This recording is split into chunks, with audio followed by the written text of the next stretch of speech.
शहबाज शरीफ की 16 माह की कारकर्दगी देखने के बाद मैं उनको अपना लीडर नहीं मान सकता। शाहिद खाकान अब्बासी नवाज शरीफ के फैसले के खिलाफ डट गए।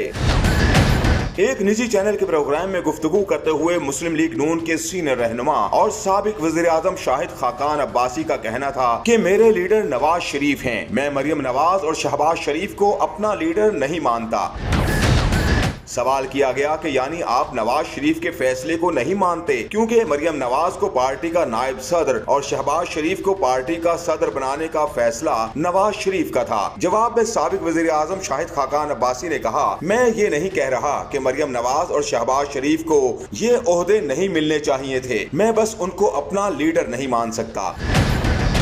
शाहिद खाकान अब्बासी ने मजीद कहा कि आपको लीडरशिप अर्न करना पड़ती है, ओहदे से कोई लीडर नहीं बनता और शहबाज शरीफ की जो 16 माह की कारकर्दगी रही है उससे उन्होंने मेरी लीडरशिप अर्न नहीं की। मैं शहबाज शरीफ की 16 माह की कारकर्दगी से मुतमईन नहीं हूँ।